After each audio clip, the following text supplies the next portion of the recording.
Hello, everyone. Welcome to today's announcement. I'm going to pause for a moment here just to let everyone file in before we get started.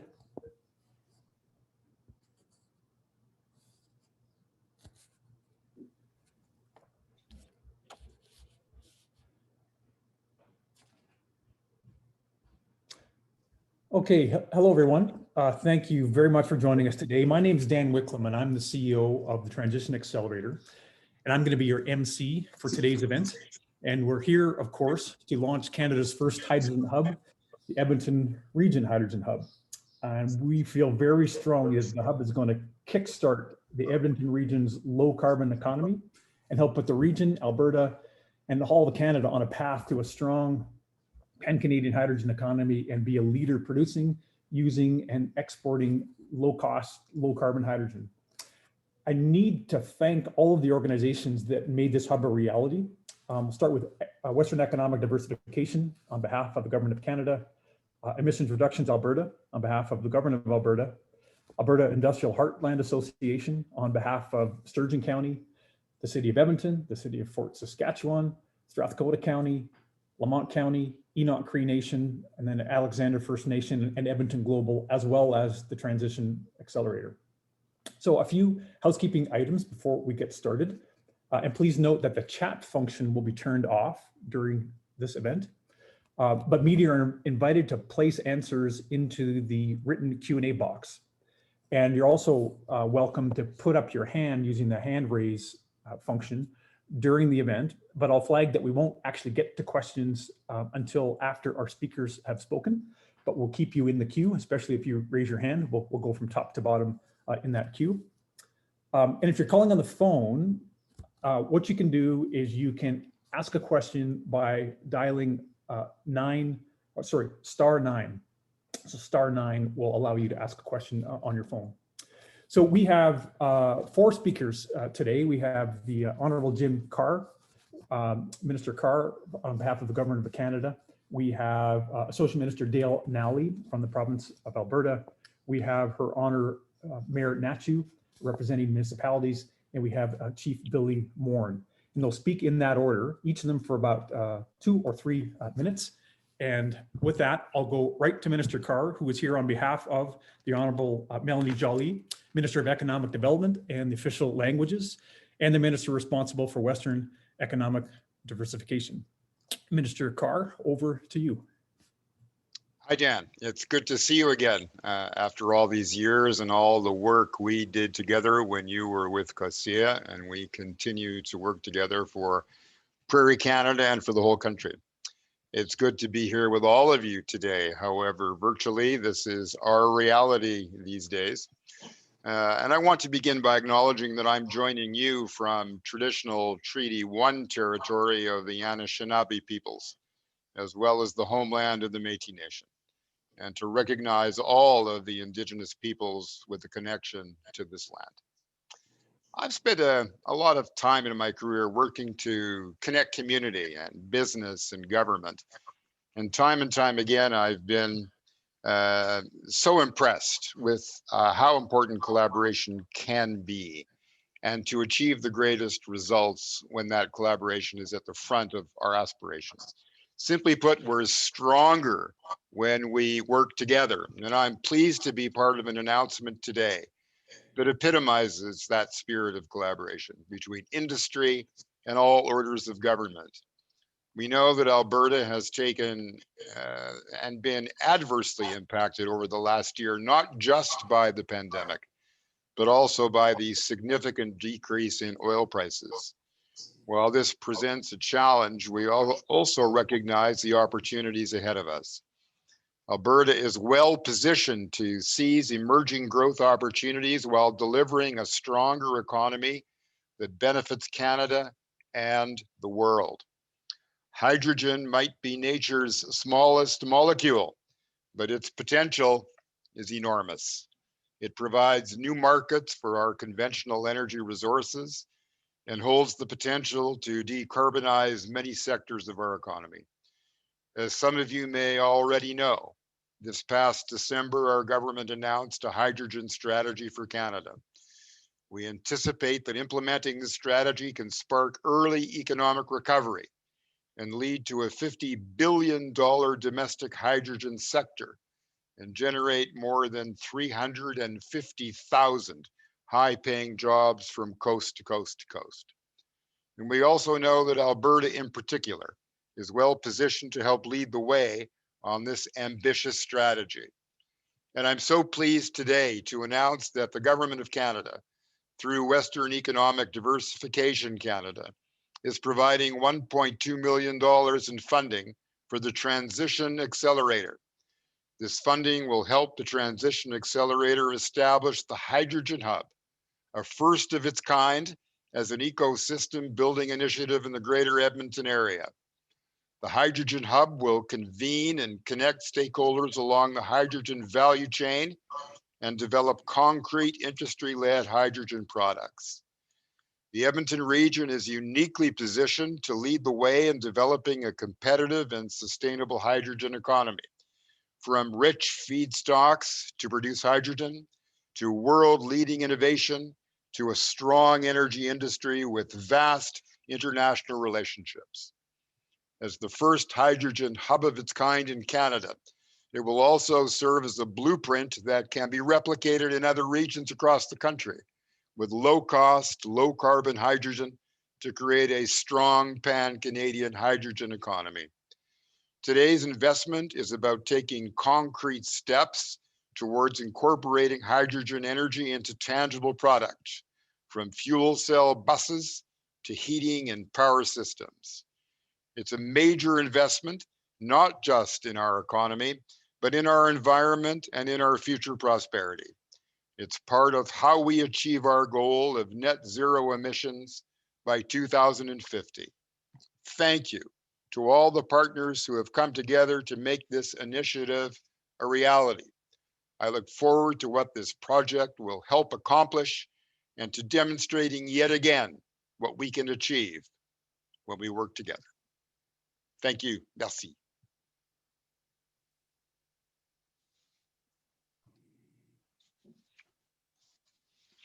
Thank you, Minister. You've always worn your heart on your sleeve, and your conviction in your voice is unmistakable. Emma, I note your question, but of course we're going to go to questions after we hear from our four speakers. And our second speaker is the Honourable Dale Nally, Associate Minister of Natural Gas and Electricity with the Government of Alberta. Minister Nally. Thank you, Dan, for having me here today. It's a pleasure to join you to talk about the launch of Canada's first hydrogen hub and how it's an important step in capitalizing on a great opportunity for industry, for Alberta, and quite frankly, for the whole country. Hydrogen truly is a game changer. At the provincial government level, we're looking at hydrogen as not only a clean, affordable energy source, but a major component of the world's energy supply, and a massive new opportunity for our energy sector. Hydrogen can decarbonize existing industrial processes, lower emissions for home and commercial heating, and reduce the carbon footprint of heavy-duty transportation, which gives it the potential to play an integral role in the future energy transition in Alberta. And that future might be a lot closer than people realize. The hydrogen team at Alberta Energy has been consulting with stakeholders over the past few months, and one thing we've been consistently hearing from industry, academics, and other groups is that hydrogen is moving quickly. Global interest is a big part of that, and we've already seen other jurisdictions around the world taking big steps to support the growth of hydrogen.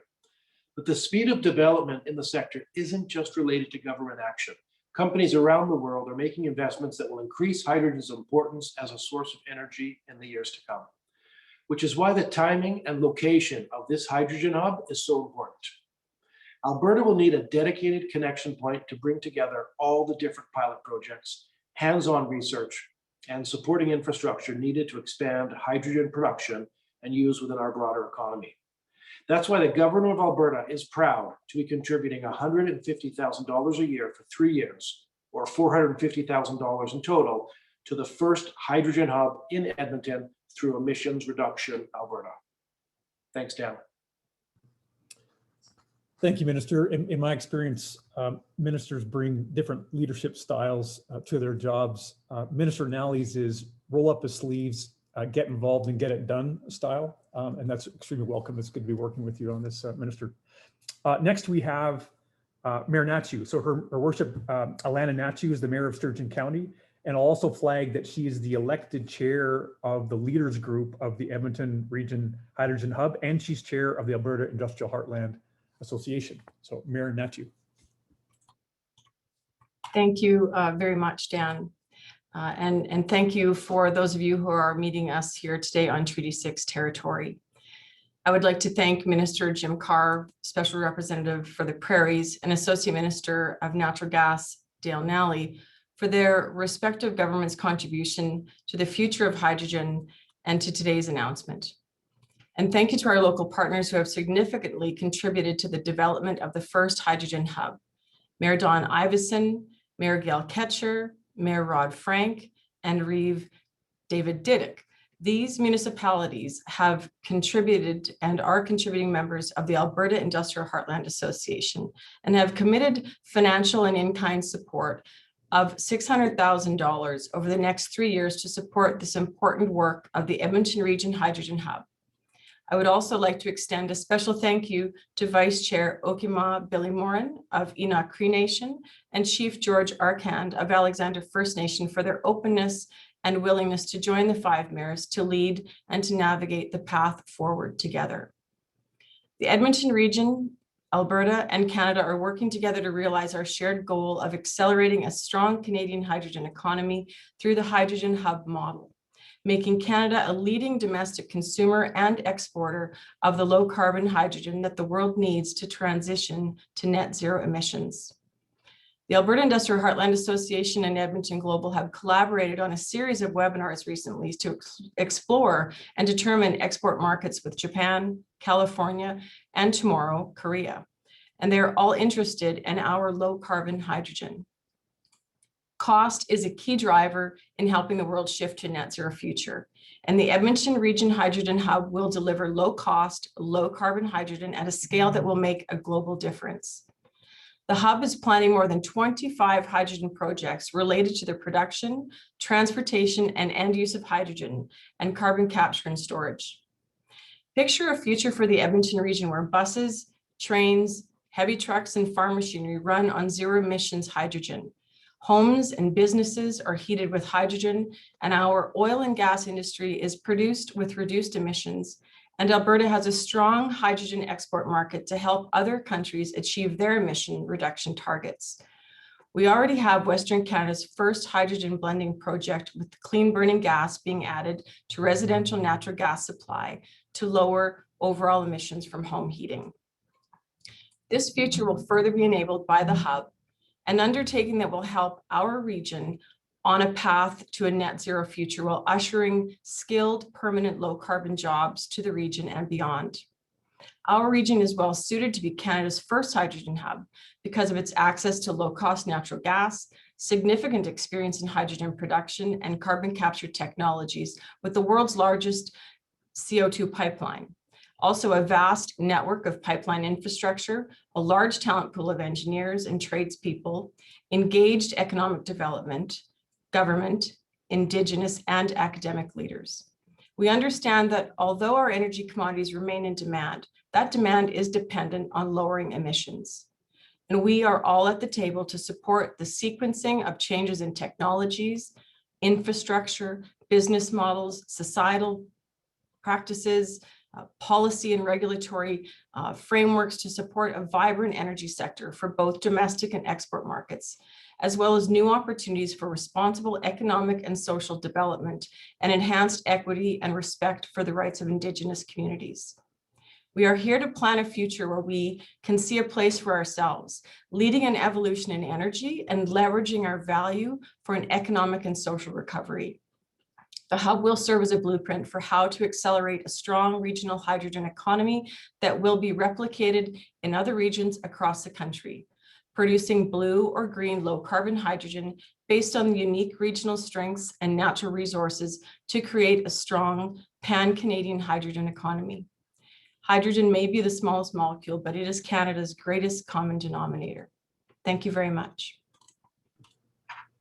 Thank you, Mayor Hnatiw. I'll just flag that the mayor was really the first elected official in the region to understand the hydrogen opportunity, and I think it's largely because of her efforts that the whole region has been able to make the progress that as it has. I'll recognize Mark Lowy's question and Sharon Riley's, but we'll go to our last and final speaker now, and that is William Morin, Chief of the Enoch Cree Nation and the Vice Chair of the Edmonton Region Hydrogen HUB. Chief, over to you. Tanse Nawako Maguntik, hello all my relations, and what an honor it is for me to be the co-chair working alongside such great leaders regionally, especially Mayor Hnatiw and the mayors of the counties and the city that I serve with. The first thing that comes to mind is the story for me.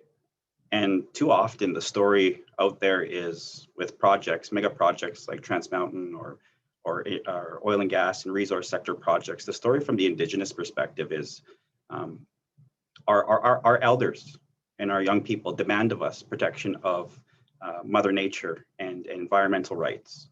And the other side of the story is ignorance or ignoring Indigenous title or Indigenous rights and treaty rights when it comes to land and resource development. Too often that's been the story over the last number of years. But when you really think about this story, the hydrogen story, and how it can roll out and the excitement and how this story can really solve those two big issues from the Indigenous perspective. This one is a net zero eventual industry sector. For our young people, I get excited to tell them and help educate them on how when hydrogen combusts, the only thing that comes out is water vapor. And so I get excited to tell them that story in our local schools, our elders, and the circles that we create to move forward in this area. And then the second thing is Indigenous rights and participation and treaty rights and land development. This is a new precedent set by this group here. And that's what it's going to take to move new industries and new opportunities forward, not just regionally, but locally, provincially, and nationally. And so First Nations representation and participation is right here at the start. And the respect is there from the mayors and the counties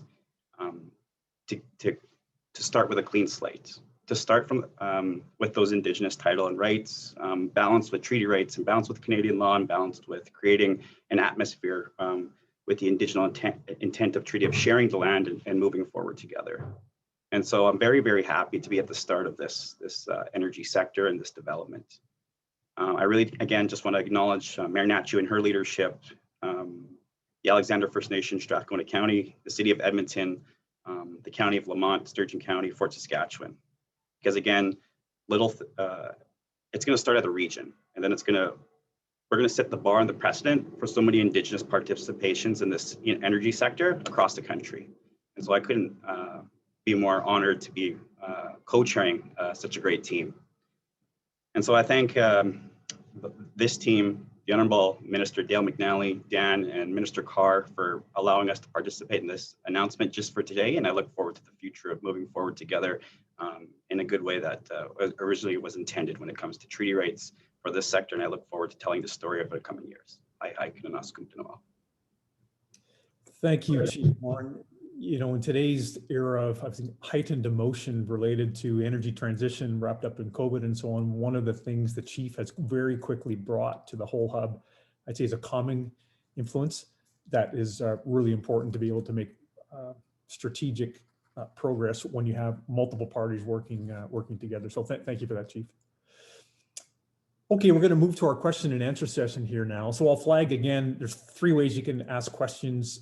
Raise your hand using the hand function, and I'll keep a list of that. You can answer them or ask them in the Q&A.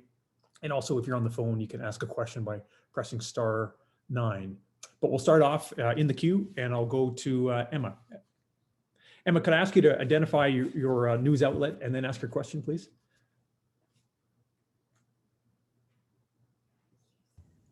Yeah, g'day. How's it going? Emma Graney with the Globe and Mail. Can you hear me all right? You're just fine. Thank you. Awesome. Cool. So I've got a couple of questions, specifically around funding. I'm not sure who this question goes to, but what exactly does that $2 million go to? Can you give me some tangible examples? And just kind of as an offshoot to that, $2 million, I mean, that's a lot if you want to buy a house, but in terms of setting up a hydrogen hub, doesn't seem like an awful lot. So is there more funding planned down the road, or what will that look like? Maybe actually I'll take a crack at that, folks. I might be the best place to answer that. So in terms of what will the funding go to in the hub, there's two major categories of work. One essentially is leadership and a convening function. And the second is techno-economic analysis. So if you take a step back and take a look at what we're trying to accomplish with the hub, we're creating a fundamentally new energy value chain, from producing a new energy to transporting it, to using it, and to storing it. And what we've come to understand over the last 18 months, and in fact, most of the world is understanding, is that this whole new value chain is just too complex for one company or a small number of companies to sort out and get right, meaning find a way to advance a self-sustaining hydrogen economy so that we can reap the environmental benefits in terms of decarbonization, but also make it profitable so we can make money off of this as well and reap the economic outcomes as well. So what the hub does is convene groups of leaders along parts of that value chain. Leaders are public sector, private sector, civil society, and we have facilitated strategic discussions around what roles do organizations need to play so that we can build out a value chain so that there's actually a chain where we can make, distribute, use, and store hydrogen. So that's a leadership component. All of these strategic discussions are facilitated and supported by techno-economic analysis. It's great to have an opinion, but to have an independent, PhD or graduate student analysis that is running economics on the technology and running the numbers in terms of how much environmental performance improvement we would get under different technology scenarios, under different value chain scenarios. That's the second thing. So we're coupling a leadership convening function along the value chain with stakeholders and supporting that with techno-economic analysis. The second part of your question, Emma, was say the quantum of funding. So we think the quantum of funding that these three levels of government have provided is perfectly adequate for the functions that the hub will perform. It's not adequate, but frankly, it was never designed to be adequate for actually launching hydrogen projects. So the actual launching the projects and creating the value chain in terms of the business models and the technology and threading together into a value chain, that will be additional public and private sector funding. So the hub budget is really to make sure we get the value chain right. Additional investments will be to create the value chain. Emma, did that answer your question? Oh, yes, it did. Okay, excellent. I'm going to go into the next next question here, and this is Mark Lowy, and I'll read it out for folks. He says, Dale Nally noted that jurisdictions around the world are taking big steps on hydrogen. Is this amount of funding going to make a difference in competing globally with these other jurisdictions? I sort of feel that I have answered that question a little bit and putting into context what the funding for the hub is designed to do. But do any of our four Can I jump in, Dan? Please do, yes. And make no mistake, this is a first step that we're taking to advance the hydrogen industry. But we're doing more than that. And if you recall, the Alberta government announced in the fall that we were going to include hydrogen in our Alberta Petrochemical Incentive Program. And that is a 12% grant on capital costs for companies to come here, set up a hydrogen production facility and employ Albertans. And I have to tell you, when we did that, we had a long conversation about doing that. And in the end, I think that we caught industry a little surprised, but pleasantly so.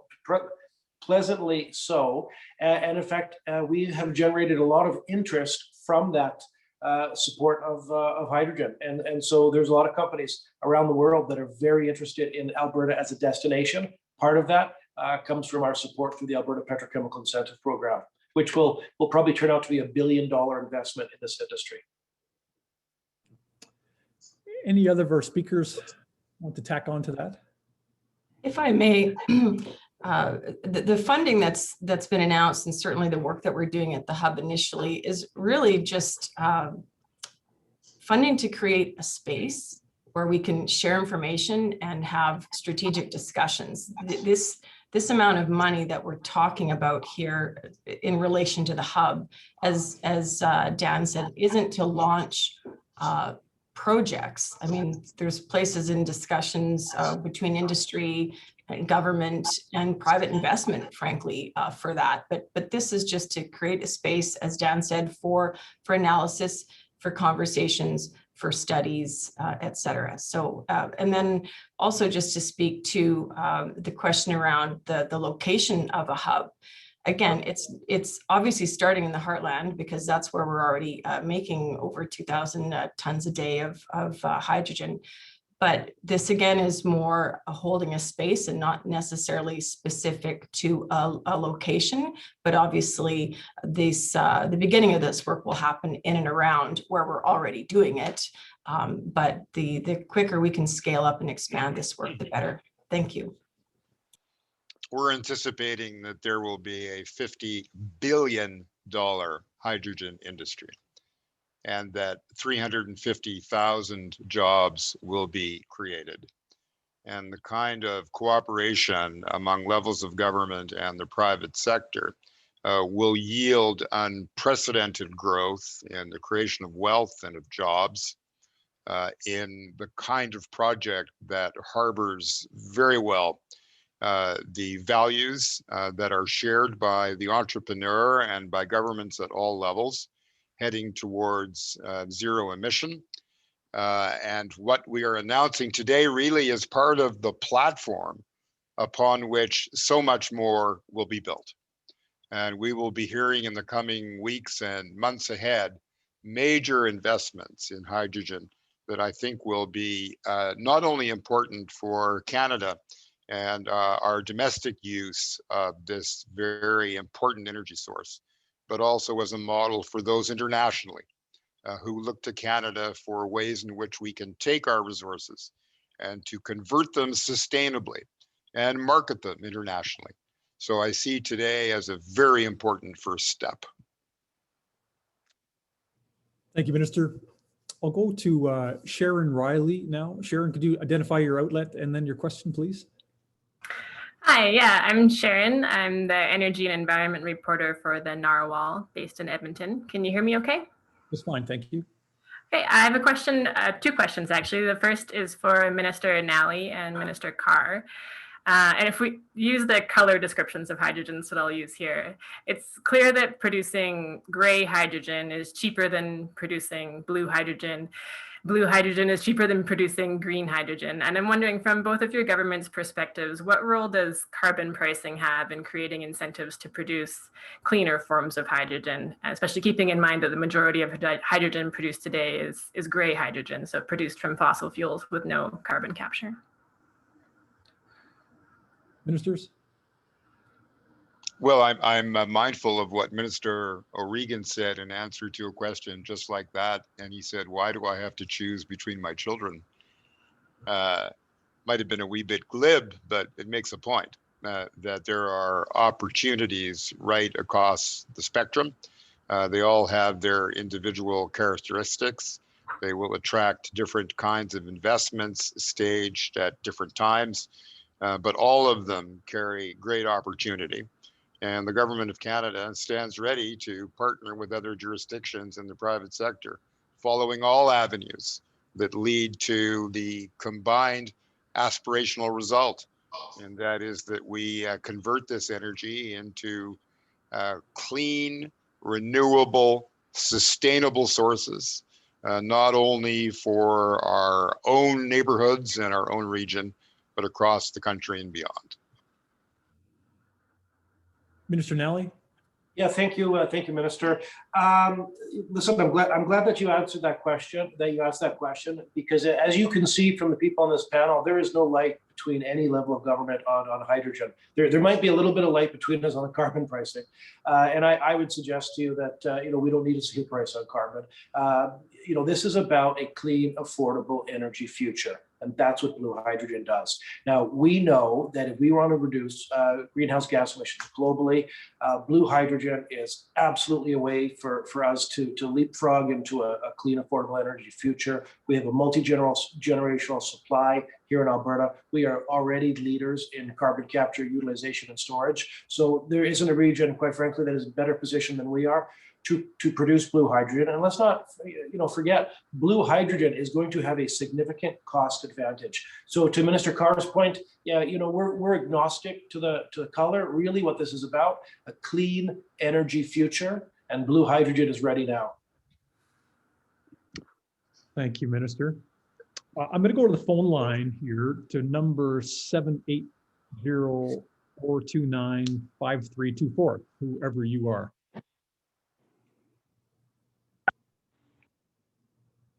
And if you could. Hi there, thanks for. Go ahead. Hi, it's Lisa Johnson calling from the Edmonton Journal.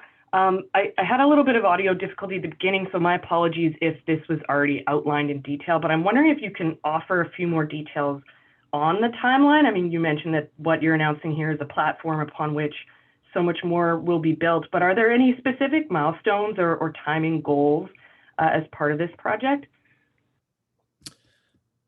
Maybe I can take that. At this point, the hub is about 32 minutes old.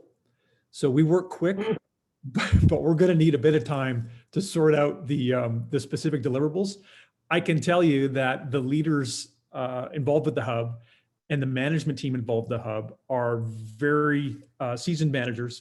And what we're doing right now is we're putting in place a strategic plan that will be quantifiable and measurable. So, we will be doing periodic updates broadly into the public domain and with media. So I'd like to postpone answering that question until our first update, if that is acceptable to you. Great, thanks. Okay. Emma, I'll go to you now again with your second question, and maybe you could just ask your question so I won't read it here. And this is about the market events, the Japanese and the Korean market events.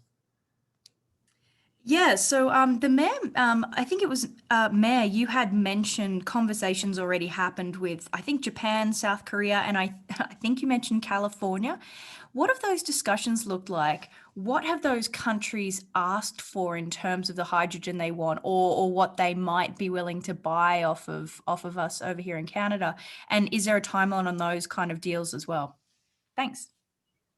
Well, I'll start with the answer, and then I'll probably pass it to Dan for further details. I know just in a meeting this morning, I think Dan had shared it was 300,000 tons that the Japanese market could be willing to take off of our hands. So, and again, in all of those discussions, California and Japan, they were interested in just carbon intensity, not color. And as well, very much interested in how soon we would be able to deliver a product to them. And so South Korea, as I said, the webinar is tomorrow. There is still time to register for that if you're interested. But these are great conversations that have certainly, I guess, increase my excitement and around the opportunity for the blue hydrogen market. And again, not wanting to be exclusive between blue and green, we need to focus on the carbon intensity. And as well, I can assure you that the race is on, and we will move as quickly as possible to be a part of the market, because we've lost market share in the last few years on the global scale. And this is an opportunity where we have the low cost feedstock, we have the expertise, and certainly, as you can see here today, we have the will of all three levels of government, of certainly around the Alberta, Edmonton region. We have the willingness of our Indigenous neighbors to go forward here. So Dan, if you have off the top of your head, perhaps like the quantities coming out of those markets, but definitely, we're talking about anywhere from $50 to $100 billion markets, both for domestic and export. And we really need to be a part of that. Dan, go ahead. Sure, maybe I'll just riff on that a little bit, Mayor. I mean, the motivation behind these events was to get Canadians, especially Albertans in the hub area, virtual face-to-face contact with leaders in these other jurisdictions that can speak authoritatively about the current state of the market and what will those markets look like. It's quite one thing to download a PDF file off the net and read a Japanese hydrogen strategy. It's quite another to spend an hour with 3 people from Japan that can speak authoritatively around their state of their hydrogen market and their plans to import. So that's what the hub does, that kind of thing. To put a little bit of color on, just continue with that Japanese example, the mayor was absolutely right. The Japanese representatives didn't really understand what seems to be a fascination in Canada and some other countries around a debate of how hydrogen is made, whether it's made from electrolyzing water with clean electricity, green, or whether it's upgrading a fossil fuel like natural gas, capturing and storing the carbon. They just didn't care how the hydrogen was made. They cared deeply about how much carbon was embedded in the hydrogen in its full life cycle. They also cared very deeply about the price. And they said quite strongly that instead of waiting, in their mind, waiting for green hydrogen to become economically viable, they would absolutely want to start right now with a fantastic option of blue hydrogen. And in some cases, they could decrease the carbon footprint of hydrogen by up to 80%, and then worry about the last 20% at some point in the future. So it was a very practical approach that the Japanese and most of these other importing companies are taking, which is, a carbon intensity. It's in terms of the size of the market, what the Japanese authorities said was that they were completely confident they would be importing 5 million tons of hydrogen a year by 2050 and up to 10 million tons of hydrogen a year by 2050. And the reason is that there are lots of ways to decrease emissions.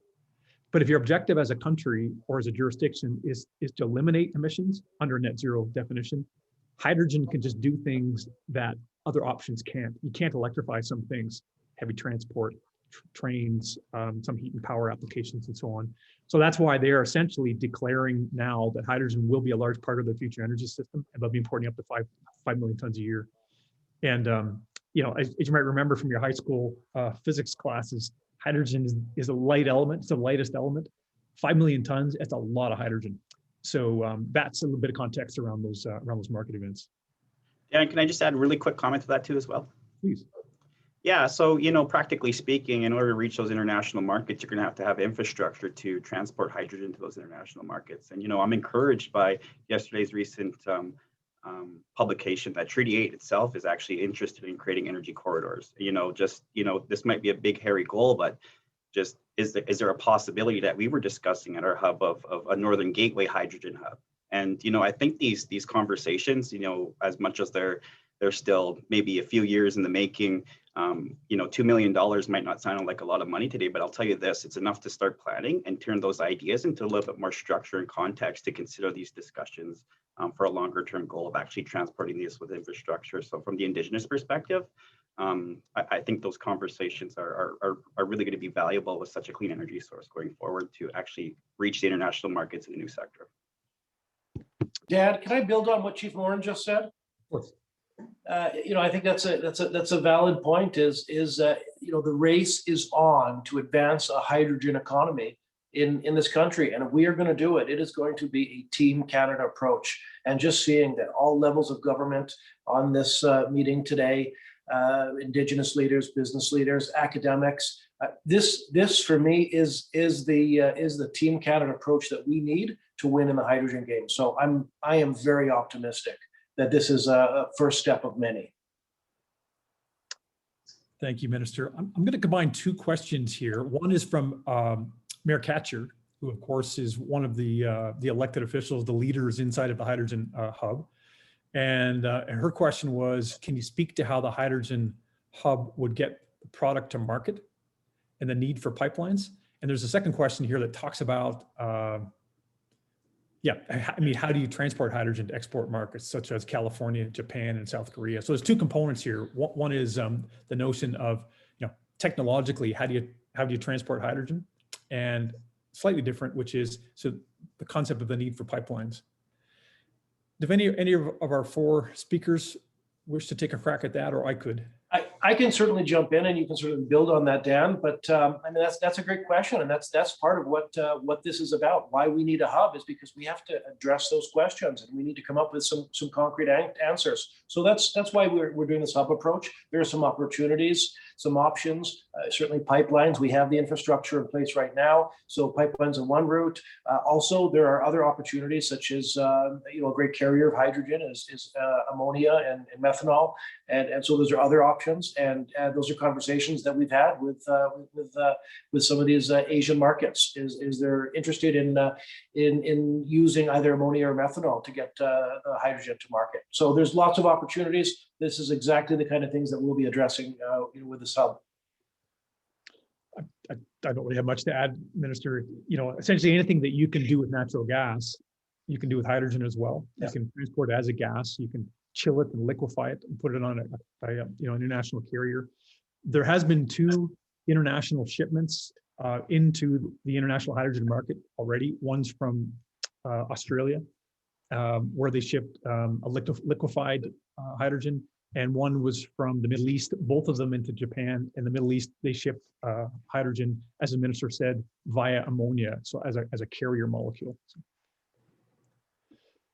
I'd just like to add, if I may, to that. I think a part of the work we need to do is assess the value in the infrastructure that we have, that trapped, what could potentially be trapped value. There's even, pipelines that currently aren't being used. So, there's technology and advancements in potentially lining those pipelines.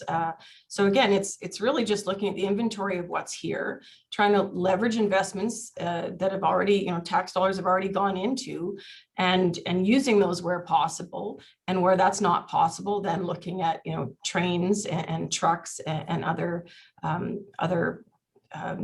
opportunities. But again, that takes, I think, really fulsome, well-informed discussions by the subject matter experts at the table that are very clear that we need to get this right. We need to get it right quickly in order to get the market share out on the global competitive market.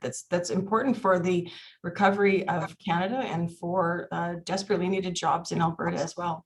Thank you. I would just add one other observation, that it has been a national priority for the government of Canada for many years now to expand our export markets, and that we look at ways of reducing reliance on any one customer or any 2 customers. And we know that hydrogen is going to be an opportunity for us to spread the riches far and wide globally. And we'll meet that national goal of diversification of the people with whom we do business. So I think that in addition to all of the other virtues of this morning's announcement and the building of this platform upon which so many jobs will be created and so much investment will flow, we have the additional national objective of expanding our capacity and extending our reach internationally. And that's a very important part of what this is all about, and a very important part of our industrial strategy moving forward. Folks, I'm conscious of time. We actually have 1 minute left. Maybe we'll try to cram one more question in. If you've asked a question and it was not answered, I'll flag that you can get in touch with us via our brand new website for the Edmonton Region Hydrogen Hub. And the address of that, of course, was in the press release. And our comms person, Jess Harris, will make sure that we get an answer or an interview based on that. I think the last question here is from Patrick. And it says, what assurance is there that all of Canada will support the domestic hydrogen consumption, given how the current hydrocarbons are accepted in various parts of Canada, especially Eastern Canada? If I may, Dan, and it, in some ways we'll touch on the question by Sharon around the 25 projects that the action teams are undertaking. Those action teams are looking at municipal fleets, whether garbage trucks, buses, you name it, home heating, as we know of the ATCO pilot project in the city of Fort Saskatchewan. So to be able to coordinate the appropriate scale up. So we're not necessarily going to have to hope and ask individuals to buy small vehicles, but we'll approach this from an industry standpoint. heavy haul transport, home heating, steel manufacturing, cement manufacturing, even, you know, Nutrien is making commitments to create lower carbon intensive fertilizers. So there's a number of ways without necessarily needing to have individual Canadians make those changes first. In order to get the scale up of demand that we need to match the increase in manufacturing that we need to be able to access those global markets, it will be coordinated in a large scale way so that we're not necessarily dependent on individuals, if that answers the question, and open to anyone else to add to that. I'll just add really quickly, I really appreciate the question because a lot of the first questions were about domestic and international markets. And you know what I love about this again is this is Edmonton, this is local mayors and local industry players. And at the end of the day, you got to get on base first before hitting the home runs. Certainly, we're not going to take our eye off the home runs, but you know, really tangible outcomes of, you know, I'm sitting behind a virtual background of our local gas station. And we're at the juncture of the ring road around Edmonton and Highway 60, a dangerous goods route. And you know, is this going to be, you know, can we have a fun conversation around the first hydrogen fueling station for local buses, as Mayor Hnatiw said, that are going to serve a regional transport? And, you know, as soon as that can happen through the great work that Dan does at the Accelerator, and keyword being Accelerator at a local level, that thing can grow really, really fast for a pan-Canadian model. So just, I really actually just appreciate the question. You got to start somewhere, and I think it'll be in the Edmonton region as a leadership. And even though the MC, maybe I will riff on that just a little bit here, because it strikes me I didn't answer the question for the Edmonton Journal very well. But so what are your concrete deliverables? Shorter answer is, you know, specifics we're working out now. But in general, I think what you're going to see here over the months and years is trucks on the road that use hydrogen, buses on the road that use hydrogen. You're going to see trains on the tracks, starting here in Edmonton, but potentially branching out across country. You're going to see hydrogen being added to natural gas distribution lines to decarbonize natural gas. You're going to see new players getting into the production and distribution of hydrogen. You're going to see some traditional energy companies pivoting from one product mix to a different product mix. I think I'd be very surprised if you don't see all of those things, frankly, in a small number of years. That's the objective of the hub, and that's why these leaders have come together to drive to that type of outcome.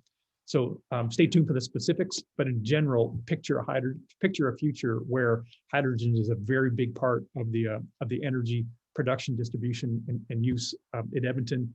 And part of that, frankly, is a strong future for natural gas producers and all of the ancillary companies that drill and for natural gas. So we see this as a natural extension of